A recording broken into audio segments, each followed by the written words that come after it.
নমস্কার বন্ধুরা, আজকে আমি দেখাবো আপনাদেরকে পটল চিংড়ি। এখানে বেশ কিছুটা পটল, একটা আলু আমি ছাড়িয়ে কেটে ধুয়ে রেখে দিয়েছি। আছে এখানটা এক টুকরো আদা, একটা টমেটো, একটা কাঁচা লঙ্কা। এটাকে আমি কুচিয়ে নেব আর আদাটাকে বেটে নেব।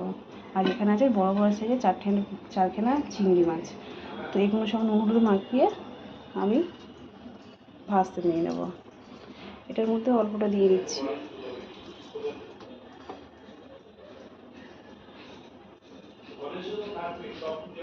এটা ভালো করে মাখিয়ে নিলাম। আর এখানে আমি কড়াতে তেল দিয়ে দিয়েছি অল্প পরিমাণে। তেলটা গরম হয়ে গেছে। এবার আমি দিয়ে দেবো চিংড়ি মাছটার মধ্যে। চিংড়ি মাছটা লাল করে ভাজা হবে, ভেজে আমি তুলে ফেলবো। এখানে চিংড়ি মাছটা ভালো করে লাল করে ভাজা হয়ে গেছে, এটাকে আমি এবার তুলে ফেলবো। চিংড়ি মাছ তুলে দিয়েছি, এর মধ্যে দিয়েছি গোটা জিরে ফোড়ন কিছুটা পরিমাণে। ফোড়নটা হয়ে গেলে দিয়ে দেবো আলু পটলটা। অল্প করে নুন হলুদ মাখিয়ে নিয়েছি, দিয়ে এটাও একটু ভালো করে ভাজা হবে।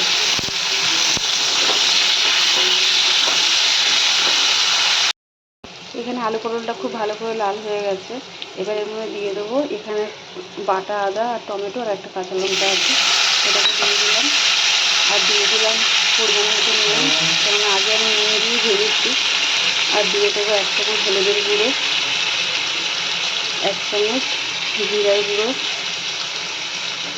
আর অল্প একটুখানি লাল লঙ্কার গুঁড়ো, 1/2 চামচেরও কম।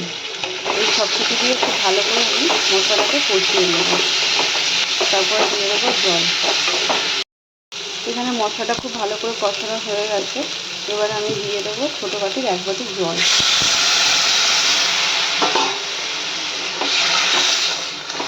জলটা খুব ভালো করে ফুটে গেলে দিয়ে দেবো চিংড়ি মাছটা। এখানে জলটা খুব ভালো করে ফুটে গেছে, এবার দিয়েছি চিংড়ি মাছটা। চিংড়ি মাছটা দিয়ে আমি 6 থেকে 7 মিনিট আমি ফুটতে দেবো ঢাকা দিয়ে, মাঝারি আছে। এখানে আমি 6 মিনিট পর ফিরে এসেছি। আমার সব কিছু সেদ্ধ হয়ে গেছে, পটল আলু চিংড়ি মাছটা। এবার আমি দিয়ে দেবো এর মধ্যে একটু স্বাদ মতন চিনি, জাস্ট টেস্টের মতন। চিনিটা দিলে একটু হালকা ভালো স্বাদটা হয়। ব্যাস, আমার চিংড়ি মাছের আলু পটলের ডালনা রেডি। এবার আমি ঢেলে ফেলবো। তো বন্ধুরা, আজকে আমার আলু পটলের চিংড়ি মাছের ডালনা পুরোপুরি কমপ্লিট। দেখতেই পাচ্ছেন আপনারা, খুবই সিম্পল ঘরোয়া রান্না। এটা যে কেউ বানিয়ে খেতে পারে। আমি বেশি মশলা আজকে ইউজ করিনি, এর মধ্যে পেঁয়াজ দিলেও ভালো লাগে খেতে। তো আজ আমি পেঁয়াজ ছাড়াই করেছি। আজ আমার এখানেই শেষ করছি। ধন্যবাদ।